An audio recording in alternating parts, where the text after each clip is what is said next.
Hola, soy Soledad, una de las voces de Filosofía y Política. A continuación leeré las cuasi inauditas clases de Eva Perón dictadas en la Escuela Superior Peronista, publicadas por Mundo Peronista en el año 1952. Que las disfruten.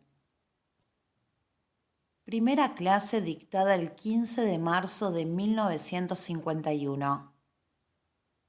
Es para mí un placer y un honor muy grande poder hablar a los peronistas desde esta tribuna y sobre todo poder hacerles llegar mi modesta voz en una de las materias más queridas para los peronistas, la historia del peronismo.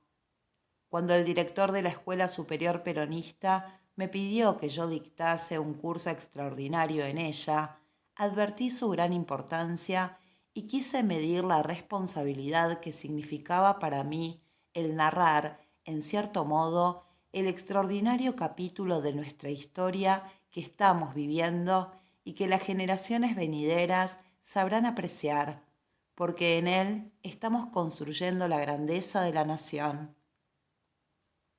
Yo me alegré entonces porque hablar de la historia del movimiento peronista era, en cierto modo, recordar con ustedes, con los alumnos de esta escuela, con hombres y mujeres peronistas de corazón, todas las jornadas de lucha y de gloria de nuestro movimiento, vividas en estos pocos años en una patria tan cara para nosotros.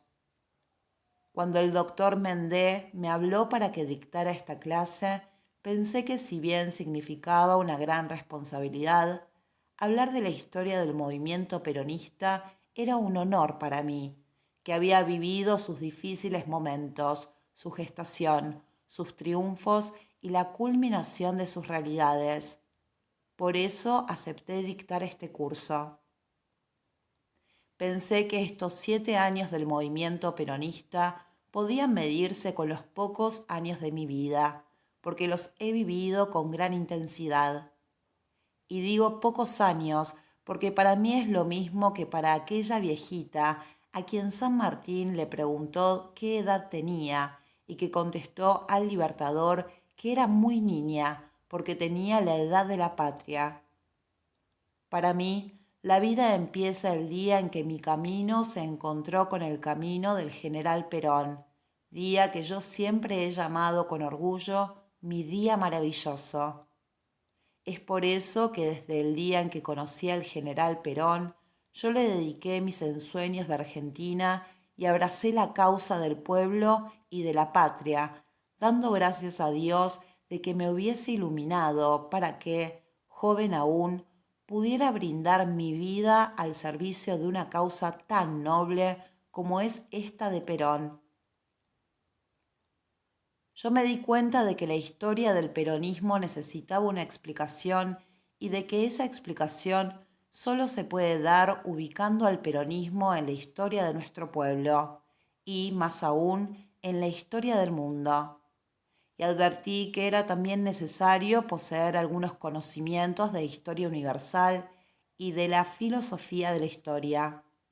Y aunque siempre he tenido un amor extraordinario por la historia, reconozco que solamente me he detenido en las páginas de los grandes hombres, porque he querido siempre hacer un paralelo entre los grandes hombres y el general Perón. Es que la comparación de nuestro líder con los genios de la humanidad siempre me resultó interesante, y he llegado tal vez por mi fanatismo por esta causa que he tomado como bandera, y todas las causas grandes necesitan de fanáticos, porque de lo contrario no tendríamos ni héroes ni santos. A hacer un paralelo entre los grandes hombres y el general Perón. Todos ellos, los grandes hombres del pasado, lucharon por un imperio, por encontrarse a sí mismos. Pero el general Perón lucha por algo más grande. Lucha por encontrar la felicidad del pueblo argentino.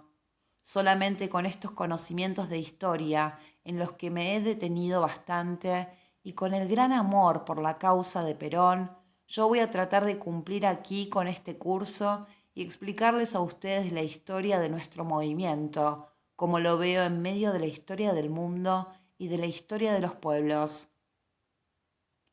El general, en su discurso inaugural, hizo un elogio a la intuición femenina.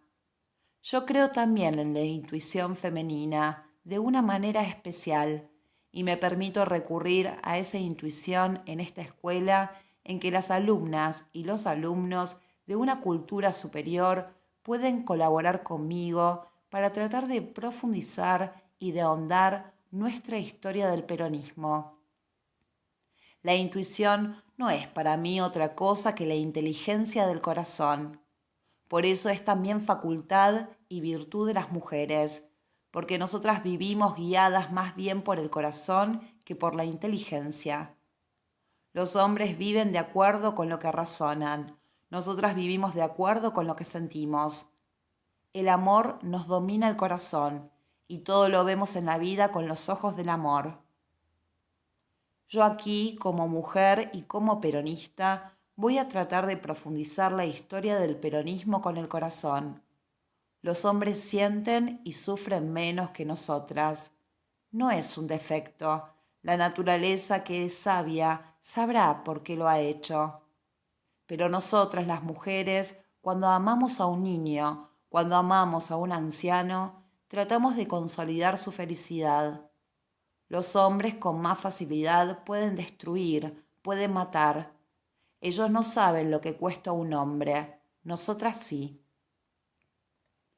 Cuando una mujer tiene la intuición de que un hijo que está lejos está enfermo o le ha pasado una desgracia, es que siente y ve con los ojos del alma y el corazón. Es que la mirada se ha alargado más allá. Es la mirada del amor, que es la que siente, que es la que presiente y lo ve todo. Es por eso que yo he querido ser, como mujer argentina, la eterna vigía de la revolución, porque quiero ser una esperanza dentro de nuestro movimiento, para poder colaborar con la obra patriótica y ciclopia de nuestro líder de construir una nación socialmente justa, económicamente libre y políticamente soberana. Pero para poder lograr la obra ciclopia del general Perón, hay que buscar la luz en otros factores, en el pueblo y en el líder. La historia del peronismo que yo vengo a dictar aquí no será más que la historia de ellos, de esos grandes amores de mi vida, que junto con la patria llenan todo mi corazón.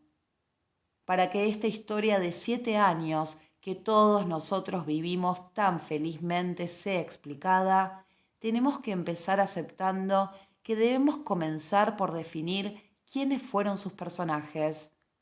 Pero en realidad, si se analiza a fondo todos los personajes de las épocas de los pueblos, hallaremos allí dos clases de personajes, los genios y los pueblos. Y aquí, en la historia del peronismo, no hay más que dos personajes, solamente dos, Perón y el pueblo.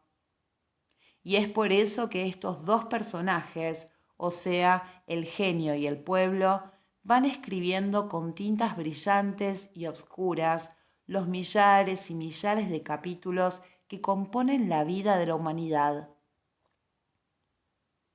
En general, la historia del mundo es la suma de esas dos historias que corren juntas. Yo sé que sobre este tema de los pueblos y de los grandes hombres es mucho lo que se ha escrito y que quizás mis puntos de vista en esta materia sean discutibles. Pero yo tengo sobre toda otra explicación, una ventaja extraordinaria. Nosotros estamos viviendo una época maravillosa, una época que no se da en todos los países ni tampoco en todos los siglos, y esta es una verdad indiscutible. Los críticos, los supercríticos, los detractores de Perón podrán escribir la historia como les parezca, como se les antoje, deformando o tergiversando, o decir la verdad, pero lo que no podrán decir, explicar ni negar jamás es que el pueblo lo quiso a Perón. Explicar este hecho es casi explicar toda la historia del peronismo, pero este hecho resultaría inexplicable si no repasamos en la historia universal el problema de los pueblos y el de los hombres, o el problema de los hombres y de los grandes pueblos. Hoy quiero decir sobre esto solamente algunas cosas, algunos conceptos generales, para analizar en una segunda clase, ya profundamente, en particular, el tema de los pueblos en la historia, y luego, en otra clase, la apasionante materia de los grandes hombres, para después abordar el tema de la agrupación de hombres en el mundo y tomar después el de las revoluciones, para llegar así a nuestra revolución justicialista y hacer la comparación, que será siempre ventajosa, porque nuestra revolución ha sido hecha por un gran hombre apoyado por un pueblo que buscaba su felicidad y cuyo camino le marcó su conductor.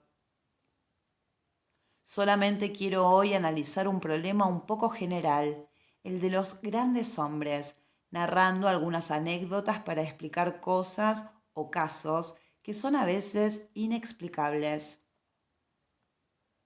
Cuando nosotros, desde este balcón alto del siglo XX, damos vuelta hacia el pasado, advertimos enseguida que la historia del mundo no es un camino que viene recto hacia nosotros. No, la historia que nosotros vemos desde aquí se nos parece un camino montañoso, que tiene sus valles y sus montes. Los valles son los ciclos vacíos de los grandes pueblos, los ciclos en que los pueblos han perdido su tiempo luchando sin objetivos y sin grandes ideales. Los montes son aquellas etapas altas del camino, en que se ha dado el milagro de que el hombre encuentra la manera de conducir a un pueblo hacia sus altas regiones, o de que un pueblo ha encontrado a un hombre que lo ha sabido conducir para escribir una página brillante en la historia de la humanidad.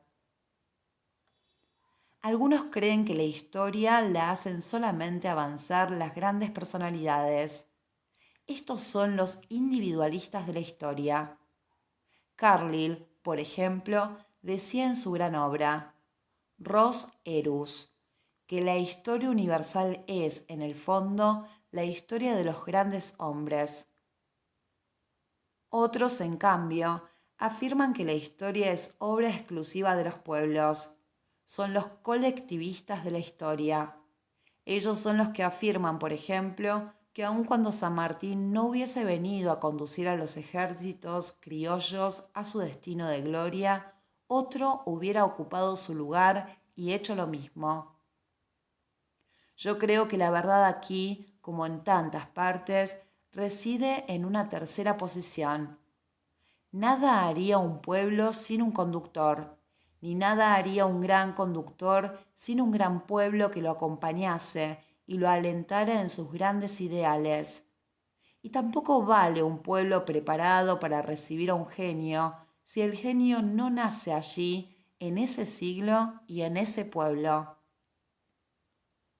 Los genios no tienen la explicación en el medio en que nacen. No son los pueblos ni los siglos las causas de los grandes genios. Por eso muchas veces la historia tiene que resignarse a dar como única explicación del genio la que dio de Napoleón, llamándolo simplemente el hombre del siglo, el corso singular o el escultor de su tiempo. A veces, como en el caso de Napoleón, ni el mismo genio se explica y debe acudir a una frase inexplicable. Yo soy un trozo de roca lanzado en el espacio. De él pudo decir tal vez con cierta razón uno de los historiadores de la época, Napoleón llegaba de edades remotas, lo que es dar una explicación a algo inexplicable. Los grandes hombres no tienen su causa en el medio en que se desarrollan, pero tampoco los pueblos solos pueden avanzar en la historia sin tener quien los conduzca. Por eso es que no todos los siglos ni todos los pueblos tienen la gracia de encontrar al hombre que necesitan. Y es una verdad indiscutible que los pueblos sienten necesidad de grandes encarnaciones. Es así como pueblos que no las han tenido han exaltado ciertas figuras imaginarias, como hicieron los romanos con Rómulo y los españoles con el Cid, figuras mitológicas, convirtiéndolos en personajes más o menos gloriosos que pasaron a ser arquetipos de la nacionalidad. Al mirar la historia de la humanidad desde este punto de vista, no encontramos otra cosa que pueblos en busca de grandes hombres y también muchas veces hombres en busca de grandes pueblos. Cuando se encuentran los dos, entonces el siglo se viste de gloria y marca en la historia una página brillante, para que en ella se escriban sus hazañas y sus nombres. Lo importante es que los dos, pueblo y genio, se encuentran. A ustedes les parecerá extraño que yo, una mujer humilde de la patria, al tomar un tema eminentemente partidario como la historia del peronismo, esté divagando entre pueblos y grandes hombres y haya ido a tocar la historia universal para hablar de una cuestión tan contemporánea como la nuestra. Pero es que quiero hacer con ustedes un estudio profundo de la historia del peronismo, porque Perón, que es para mí de los grandes, no solo por sus grandes obras, sino también, como lo vamos a ver en clases posteriores, por sus pequeñas cosas, ha realizado esto que repasando la historia no hemos visto en ningún otro hombre, con la perfección con que la lleva a cabo un hombre singular de los quilates del general Perón. La historia del peronismo, como la definiré más adelante, se reduce a dos personajes, el genio y el pueblo, Perón y los descamisados. Para tomarla hay que tomarla profundamente, y yo quiero llevar esto un poco por la historia universal para después situarnos en la historia que nosotros, los argentinos, estamos escribiendo a diario con nuestro apoyo, con nuestra fe y con nuestro trabajo silencioso y a veces de renunciamiento para colaborar con la obra ciclopia y patriótica del general Perón. Decía un gran escritor en sus reflexiones de la historia del mundo que no le es dado a cada época tener su grande hombre y no le es dado tampoco a cada genio encontrar su siglo, y tal vez haya en alguna parte grandes hombres para grandes cosas que no existen. Mucha gente piensa que los grandes hombres no podrían surgir en estos tiempos de progreso y de civilización que han creado grandes masas de hombres cuya cultura superior impediría que se desarrolle un hombre o un personaje extraordinario que solamente podría llegar a conducir hombres poco cultos u hombres y mujeres poco civilizados. Pero este argumento se derrumba. El culto de los héroes no es de los incivilizados, sino de los civilizados. Será tal vez, sin duda, mucho más difícil que una personalidad genial triunfe en un pueblo culto. Pero allí donde triunfe ese hombre, tendrá también el derecho de ser honrado con el título de grande. Más aún, podemos afirmar con la experiencia de la historia que los pueblos más cultos son los que han tenido siempre la suerte de ser iluminados por los meteoros de los genios, y creo que a veces los grandes hombres se encuentran, por esta misma razón, en el mismo siglo y aún en el mismo pueblo, como Aristóteles y Alejandro, como Goethe y Napoleón, y como Bolívar y San Martín.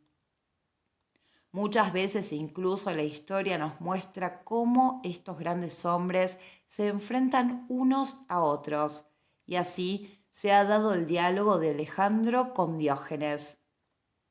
¿Qué quieres de mí?, preguntó Alejandro a Diógenes. Que te alejes de mí porque me quitas el sol, le respondió Diógenes. Y dice la historia que Alejandro se fue murmurando: si no fuera Alejandro, quisiera ser Diógenes. Evidentemente, la aparición de hombres extraordinarios en la historia no está sujeta a ninguna ley. Los genios conductores pueden aparecer en medio de pueblos cuya masa tenga un nivel cultural inferior. La historia es creación de los hombres que saben iluminar el siglo con la marca de su propio carácter y sus propias realizaciones y que se destacan de sus contemporáneos como una montaña en medio de una llanura. Por eso son grandes. La historia es también la creación de los pueblos, porque los pueblos sin conductores casi no avanzan en la historia, como tampoco la historia avanza nunca sin grandes pueblos, aunque tengan grandes conductores, porque estos sucumben por falta de colaboración, a veces por cobardía y a veces por incomprensión. A mí me ha de ser un poco difícil presentar aquí la figura de nuestro gran conductor, porque solamente tengo la elocuencia de una mujer sencilla, de pueblo. Presentarlo a Perón o descubrir su personalidad es tan difícil como a un poeta o a un pintor querer pintar o descubrir al sol. Para ver cómo es el sol, que salgan y lo vean, y aun viéndolo, se deslumbrarán. Yo, para poder describirlo a Perón, los invito a ustedes a que salgan y lo vean. Me he preguntado, estudiando un poco a los grandes hombres para poder también estudiar a un hombre extraordinario de los quilates del general Perón, ¿cómo podría remediarse esto de que los grandes pueblos y los genios no se encuentren en el mismo siglo? Creo que ha sido posible llegar a una conclusión que es más bien producto de un razonamiento lógico que me ha sido dado por la experiencia de nuestro movimiento en la historia de nuestro pueblo y en la historia del mundo. Nuestro pueblo ha vivido una larga noche hasta encontrar a un genio como es el general Perón y ha podido mantener sus valores morales y espirituales intactos para reconocer al genio, apoyarlo, iluminarlo y darle fe con su cariño, con su consecuencia y con su tenacidad constante ante los debates de los intereses más crudos del más rancio capitalismo. Nosotros, como bien dice nuestro presidente, podemos jactarnos de que lo mejor que tenemos es el pueblo. La grandeza de Napoleón, volviendo hacia los grandes de la historia universal, reside no tanto en haber iluminado su propio tiempo, como en haber creado en el pueblo un estado de conciencia que ha sobrepasado a su siglo y a su genio. Por eso, a pesar de que Napoleón hizo padecer tanto a los franceses, estos siguen inclinándose ante su memoria en los inválidos.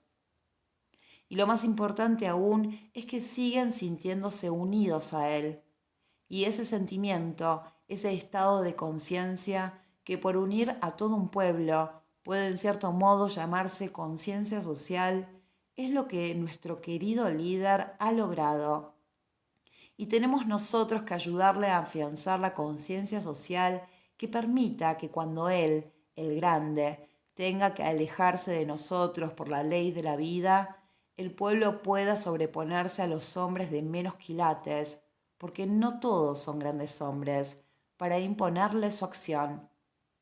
La doctrina debe estar arraigada en el corazón del pueblo, para que éste pueda hacerla cumplir al más mediocre de todos los gobernantes que pudiera venir. Nosotros estaremos unidos al nombre del general Perón, que, por grande, sobrepasará un siglo. Si no ocurriera así, los argentinos no mereceríamos el calificativo de gran pueblo, por no haber sabido valorar y aquilatar a un hombre de los quilates del general Perón. Cuando un pueblo tiene la desgracia de quedarse sin su conductor, como decía hace un momento, la verdad histórica nos prueba que solamente puede seguir su camino en la noche sin perderse, si su conductor desaparecido ha logrado crear en el pueblo esa conciencia social, dándole unidad, que es como decir, dándole un ideal común, un mismo espíritu, que es el espíritu que forman y que dejan como un sello permanente e indeleble en los corazones de los pueblos los grandes conductores.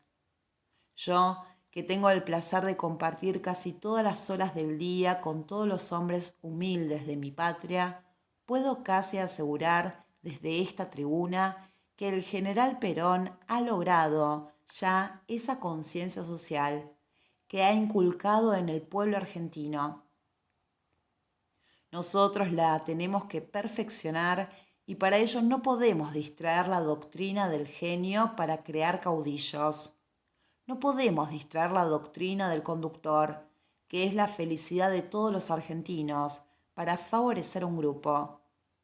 Para favorecernos a nosotros mismos debemos ser amplios, grandes como la doctrina del general, y utilizarla para engrandecer a la patria, utilizarla para consolidar la independencia económica, utilizarla para lograr la felicidad del pueblo argentino y utilizarla para que por siempre sepan todos los pueblos del mundo que los argentinos somos políticamente soberanos, económicamente libres y socialmente justos.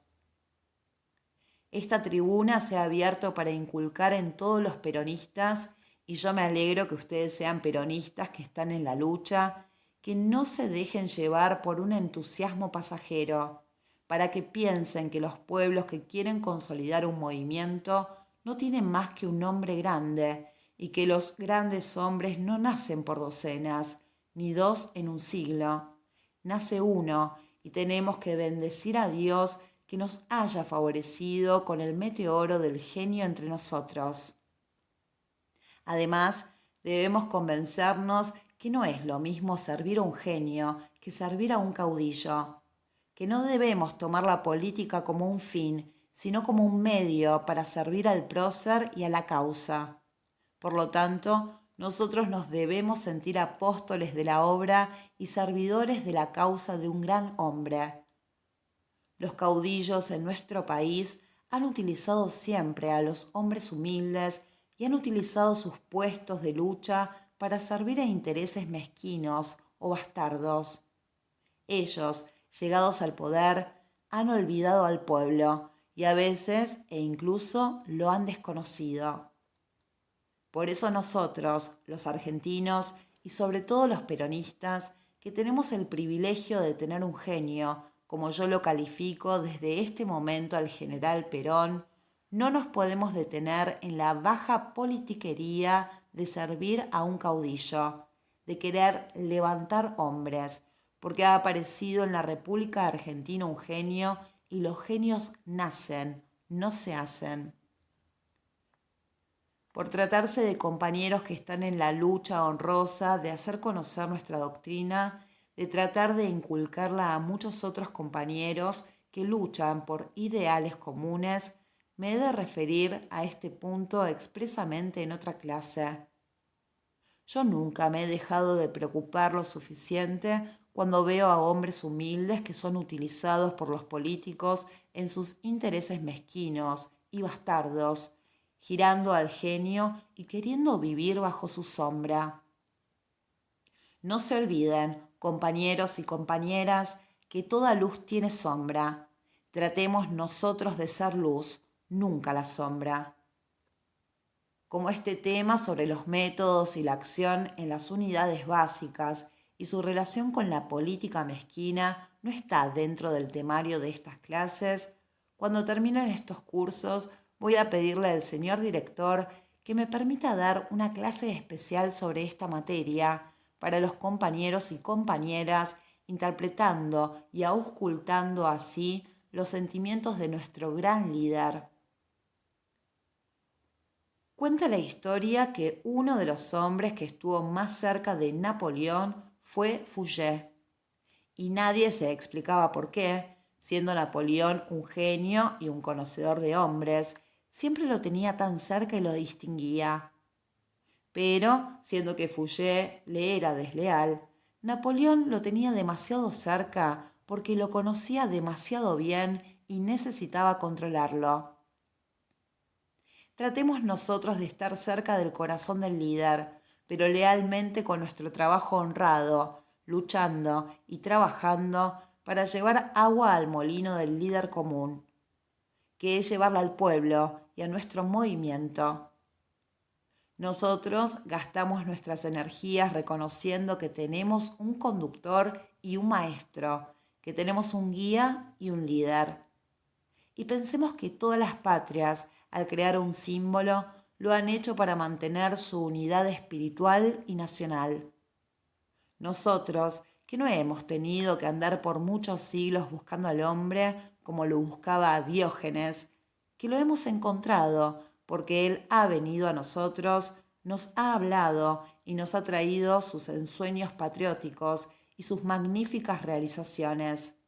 Nosotros pongámonos entonces a trabajar honradamente, pongamos el hombro y el corazón para que las futuras generaciones de los argentinos puedan decir que esta generación ha sido benemérita para la patria, porque habiendo encontrado el genio, lo supo apoyar y acompañar sin retaseos y sin mezquindades.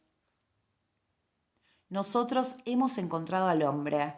No tenemos ya más que un solo problema, que cuando el hombre se vaya, como dijo nuestro líder, la doctrina quede, para que sea la bandera de todo el pueblo argentino.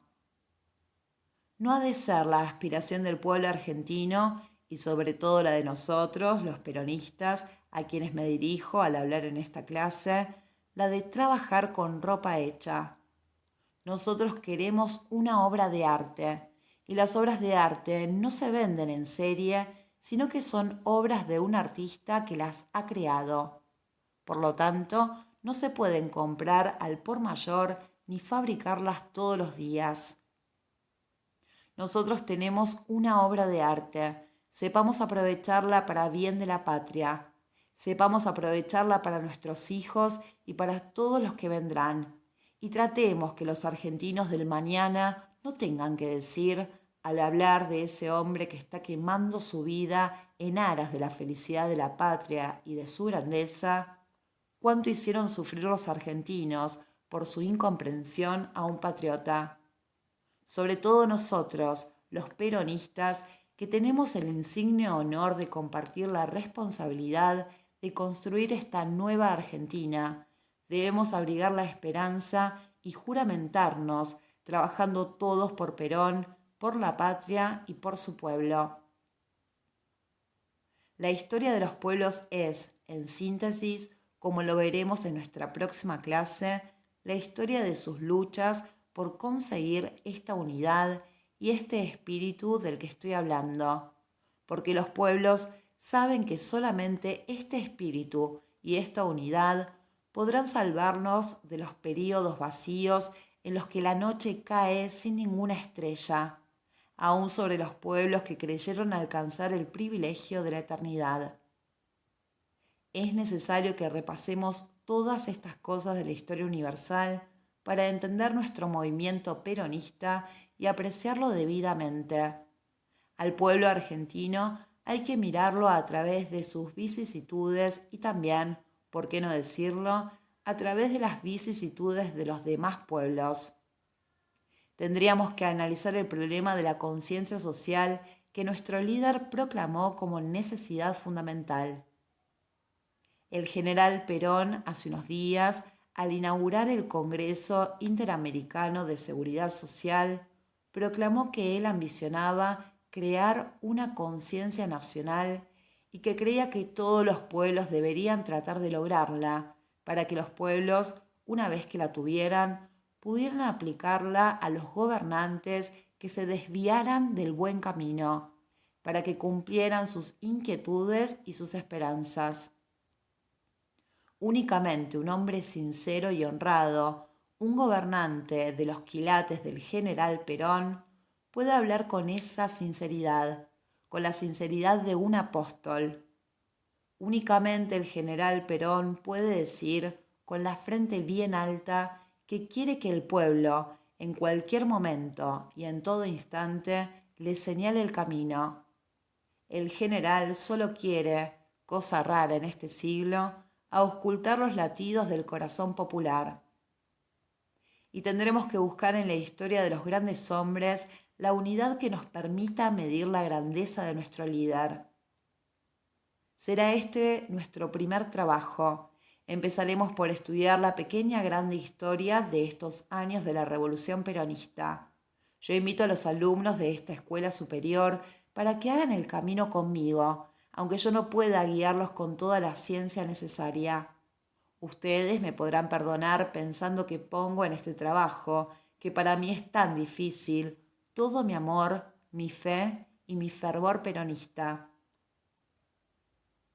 Los críticos de la historia dicen que no se puede escribir la historia ni hablar de ella si se lo hace con fanatismo, y que nadie puede ser historiador si se deja dominar por la pasión fervorosa de una causa determinada. Por eso yo me excluyo de antemano. Yo no quiero en realidad hacer historia, aunque la materia se llame así. Yo no podría renegar jamás de mi fanatismo apasionado por la causa de Perón. Yo solamente quiero hacer lo que dije aquí el día que inauguramos esta escuela. Que aprendamos, si es posible, que aprendamos a querer aún más al general Perón. Eso es lo que voy a hacer y lo confieso honradamente pensando en Perón, en su doctrina y en el movimiento. Desde aquí yo trataré de hacer la historia del peronismo. Yo quisiera que las compañeras y los compañeros alumnos en la próxima clase que dictaré en esta escuela superior peronista quieran hacerme llegar cualquier pregunta para aclarar cualquier punto de vista dentro de las líneas doctrinarias en que hemos encarado estos cursos. Yo voy a hacer aquí la historia del peronismo al servicio de la doctrina, de Perón y de la causa. Puedo tal vez hacerlo porque saben bien todos ustedes, los peronistas de la patria, que Eva Perón, por ser Eva Perón, es una misma cosa con Perón. Donde está Perón, está Eva Perón. Y yo pretendo ser eso, porque quiero que cuando vean llegar a Eva Perón, ustedes sientan la presencia superior del líder de la nacionalidad. No ambiciono nada más que comprenderlo en sus inquietudes, en sus sueños y en sus ideales patrióticos. En estos 8 años de mi vida junto al líder, no he hecho más que auscultar su corazón, para interpretarlo y conocerlo, y también para llegar mi pensamiento a los compañeros que luchan por ideales comunes. Ustedes habrán visto que Eva Perón jamás ha hecho una cuestión personal. Y como yo sé que es desgraciado aquel que no se equivoca nunca porque no hace nada, al equivocarme he reconocido inmediatamente el error y me he retirado, para que no fuera a ser yo la causa de un error que pudiera perjudicar al movimiento. Así deben ser ustedes, honrados para reconocer cuando se equivocan y honrados y valientes para hacer llegar en cualquier momento a todos los peronistas la voz sincera, valiente y doctrinaria de nuestra causa. Ha de ser grande la causa del general cuando nosotros, en lugar de someternos y conformarnos con los viejos comités, escuchando la voz del líder, formamos unidades básicas de la nueva Argentina en la vida política, tanto en lo que se refiere a los compañeros como a las compañeras. Pero no nos conformamos con eso los peronistas, porque el general Perón es hombre de creaciones y de realizaciones. Es por eso que se ha creado esta Escuela Superior Peronista para esclarecer mentes, para que conozcan, sientan y comprendan aún más, si es posible, esta doctrina, de la cual algunos de ustedes serán los realizadores y otros, como dijo nuestro querido presidente y líder, los predicadores, que irán por todos los caminos polvorientos de la patria, desparramando las verdades de esta nueva Argentina y de un genio al que debemos aprovechar. No se olviden que, según dijo Napoleón, los genios son un meteoro que se queman para iluminar un siglo.